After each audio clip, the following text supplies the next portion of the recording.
മുകേഷിനെതിരായ ലൈംഗികാരോപണം ദുരുദ്ദേശപരമെന്ന് മുൻ ഭാര്യ മേതിൽ ദേവിക. മുകേഷ് വളരെ വേഗം ഈ കേസിൽ നിന്നും പുറത്തു വരുമെന്നാണ് പ്രതീക്ഷയെന്നും മേതിൽ ദേവിക ഒരു ദേശീയ മാധ്യമത്തിന് നൽകിയ അഭിമുഖത്തിലാണ് മേതിൽ ദേവികയുടെ തുറന്നു പറച്ചിൽ. ഇതിൻ്റെ കൂടുതൽ വിവരങ്ങളുമായി മനു മാടപ്പാട് ചേരുകയാണ്. മനു, എന്തൊക്കെയാണ് ദേവിക പറയുന്നത് മുകേഷിനെ സംബന്ധിച്ച്, മുൻ ഭർത്താവ് എന്ന നിലയിൽ കൂടി? തീർച്ചയായും ഇത് വളരെ പ്രധാനപ്പെട്ട വിഷയമാണ്. ഇപ്പോൾ അവരുടെ ഒരു പുതിയ സിനിമയുമായി ബന്ധപ്പെട്ടാണ് ഒരു ദേശീയ മാധ്യമം മേതിൽ ദേവികയുടെ അഭിമുഖം എടുത്തത്. അഭിമുഖത്തിൽ വളരെ പ്രധാനമായും പറയുന്നത്, ഇപ്പോൾ നമുക്കറിയാം മുകേഷിൻ്റെ മുൻ പാർട്ണർ കൂടിയാണ് മേതിൽ ദേവിക. അപ്പോൾ ഈ സ്വാഭാവികമായും ഇപ്പോൾ ഹേമ കമ്മിറ്റിയും അതിൻ്റെ തുടർച്ചയിൽ മുകേഷിനെതിരെ ഉയർന്നു വന്ന ആരോപണത്തെക്കുറിച്ച് ഇൻ്റർവ്യൂവിൽ ചോദ്യം വരികയുണ്ടായി. അപ്പോൾ മേതിൽ ദേവിക പറയുന്നത്, മുകേഷിനെതിരായ ഈ ആരോപണം, അതിൻ്റെ മോട്ടീവ് അത് ക്വസ്റ്റ്യനബിൾ ആണ്. അതായത് അതിൻ്റെ ഉദ്ദേശ ലക്ഷ്യം ചോദ്യം ചെയ്യപ്പെടേണ്ടതാണ്, അതിൽ ദുരുദ്ദേശപരമായൊരു സാഹചര്യമുണ്ട് എന്നാണ് മേതിൽ ദേവിക ഇപ്പോഴത്തെ ഈ ആരോപണത്തെക്കുറിച്ച് പറയുന്നത്. അവർ മനസ്സിലാക്കുന്ന വസ്തുതകൾ വച്ചിട്ട് ഈ ആരോപണത്തിൽ നിന്ന് വളരെ വേഗം മുകേഷ് പുറത്തു വരുമെന്ന് തന്നെയാണ് മനസ്സിലാക്കാൻ കഴിയുന്നത് എന്നാണ് മേതിൽ ദേവിക പറഞ്ഞു വെക്കുന്നത്. അതായത് ആ മുകേഷിനെതിരെ ഉയർന്നു വന്ന ആരോപണത്തിൻ്റെ അതിലൊരു വസ്തുതയെ ചോദ്യം ചെയ്യുകയാണ് മേതിൽ ദേവിക. അവർ മനസ്സിലാക്കിയ കാര്യങ്ങൾ വച്ചിട്ട് ആ ആരോപണത്തിൽ നിന്ന് വളരെ വേഗം മുകേഷിന് പുറത്തു കടക്കാൻ കഴിയുമെന്നാണ് അവർ പറഞ്ഞു വെക്കുന്നത്. ഒപ്പം തന്നെ ഈ ഹേമ കമ്മിറ്റി റിപ്പോർട്ടുമായി ബന്ധപ്പെട്ട് വളരെ പ്രധാനപ്പെട്ട കാര്യങ്ങൾ മേതിൽ ദേവിക ഈ അഭിമുഖത്തിൽ ഉടനീളം പറഞ്ഞു വെക്കുന്നുണ്ട്. അതായത് ഹേമ കമ്മിറ്റി റിപ്പോർട്ട് മലയാള സിനിമയുടെ അന്തരീക്ഷത്തിൽ ഒരു വലിയ മാറ്റം കൊണ്ടുവരുമെന്നാണ് പ്രതീക്ഷിക്കുന്നത് എന്നാണ് മേതിൽ പറഞ്ഞു വെക്കുന്നത്. ഈ ഹേമ കമ്മിറ്റി റിപ്പോർട്ട് അത് ആളുകളുടെ മനസ്സിൽ, അതായത് ഈ മോശം ചിന്താഗതി, സിനിമാ മേഖലയിലെ സ്ത്രീകളെക്കുറിച്ചൊക്കെ മോശം ചിന്താഗതി വച്ചു പുലർത്തുന്ന ആളുകൾക്കിടയിൽ ഒരു വലിയ ഭയം കൊണ്ടുവന്നിട്ടുണ്ട്. ഒരു പക്ഷേ നാളെ തങ്ങൾ ചോദ്യം ചെയ്യപ്പെട്ടേക്കാം എന്നൊരു വലിയ ഭയം അവരുടെ ഉള്ളിൽ ഉളവാക്കിയിട്ടുണ്ട്. അതുതന്നെയാണ് അതിൻ്റെ ഏറ്റവും വലിയൊരു ഗുണമെന്ന് പറയുന്നത്. മാത്രമല്ല, മറ്റു മേഖലകളിലും ഇതുപോലൊരു കമ്മിറ്റി വന്നാൽ അത് സ്ത്രീകളുടെ തൊഴിൽപരമായ സാഹചര്യങ്ങളിൽ വളരെ മാറ്റം ചെയ്യുമെന്നാണ് മേതിൽ ദേവിക പറഞ്ഞു വെക്കുന്നത്. ഒപ്പം തന്നെ ഹേമ കമ്മിറ്റി റിപ്പോർട്ടിൻ്റെ തുടർച്ചയിൽ നമ്മൾ കണ്ടതാണ് അജിംഷാദ്, ഒരുപാട് ആരോപണങ്ങൾ ദിവസവും പലർക്കുമെതിരെ വന്നുകൊണ്ടിരിക്കുന്നത്. അതിനെക്കുറിച്ച് മേതിൽ വളരെ കൃത്യമായി പറഞ്ഞു വെക്കുന്ന ഒരു കാര്യമുണ്ട്. ഈ ഒരു പ്രധാന പ്രശ്നം എന്ന് പറയുന്നത്, ദിവസവും നിരവധി ആരോപണങ്ങളാണ് ഉയർന്നു വരുന്നത്. ഇതിൽ സത്യമേത് വ്യാജമേത് എന്നത് തിരിച്ചറിയാൻ വളരെ ബുദ്ധിമുട്ടി പോകുന്ന ഒരു സാഹചര്യമുണ്ട്. ആർക്കെതിരെയും ആരോപണങ്ങൾ ഉന്നയിക്കാൻ പറ്റുന്ന അവസ്ഥ. അങ്ങനെ പാടില്ല. കുറ്റം ചെയ്തവർ ആരായാലും ശിക്ഷിക്കപ്പെടുക തന്നെ വേണം. അതേസമയം ഇതിനിടയിൽ കൂടി വ്യാജ ആരോപണങ്ങൾ ഉന്നയിക്കുന്നവർ ഉണ്ടെങ്കിൽ അവർക്കെതിരെ ശക്തമായ നിയമ നടപടി അവർക്കെതിരെയും സ്വീകരിക്കണമെന്നാണ് പറഞ്ഞു വെക്കുന്നത്. കാരണം ഹേമ കമ്മിറ്റി റിപ്പോർട്ടിന്റെ കണ്ടെത്തലുകൾ ഒരിക്കലും അതിൻ്റെ സീരിയസ്നെസ്, ഗൗരവം നഷ്ടപ്പെട്ടു പോകരുതെന്നും മേതിൽ ദേവിക പറഞ്ഞു വെക്കുന്നു.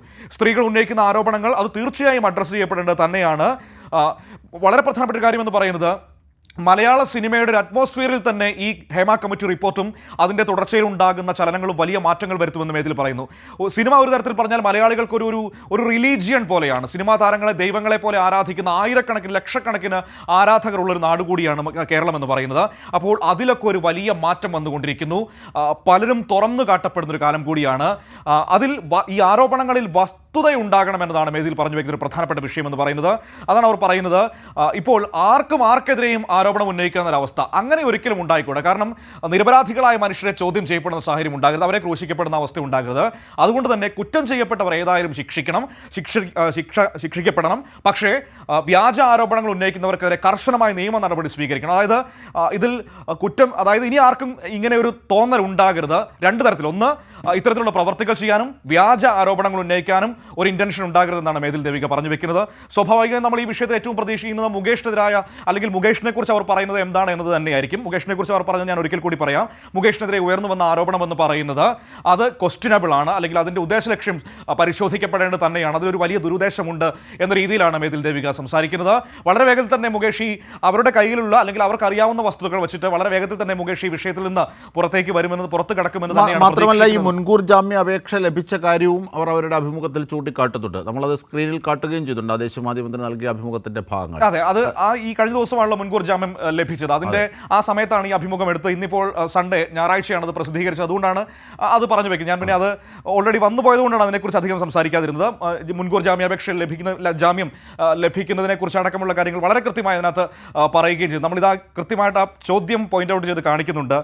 എന്താണ് മുകേഷിനെ കുറിച്ച് നിങ്ങൾ ഷോക്ക്ഡ് ആയിട്ടുണ്ടോ എന്നാണ് ചോദിക്കുന്നത്. അപ്പോഴാണ് പറയുന്നത്, ഞാൻ ഒന്നിനെയും ജഡ്ജ്മെന്റ് ചെയ്യാൻ ആളല്ല, പക്ഷേ എൻ്റെ കൈകളിലുള്ള വസ്തുതകൾ വച്ചിട്ട്, എനിക്ക് അറിയാവുന്ന കാര്യങ്ങൾ വച്ചിട്ട് ഇതിലെ ആരോപണത്തിൻ്റെ ഒരു വസ്തുത അല്ലെങ്കിൽ എന്ന് പറയുന്നത് ദുരുദ്ദേശപരമാണ്, അത് ക്വസ്റ്റ്യനബിൾ ആണ്.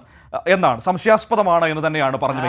അതാണ് മനു, അതായത് ഈ ആരോപണം ചോദ്യം ചെയ്യപ്പെടുന്ന ഒരു സാഹചര്യം, പ്രത്യേകിച്ച് സ്ത്രീകളുടെ അവകാശത്തിന് വേണ്ടി പോരാടുന്ന ഇരകൾക്ക് നീതി ലഭിക്കണമെന്ന് കരുതുന്ന തരത്തിലുള്ളൊരു സ്ത്രീപക്ഷ നിലപാടുള്ള വ്യക്തി കൂടിയാണ് മേതിൽ ദേവിക.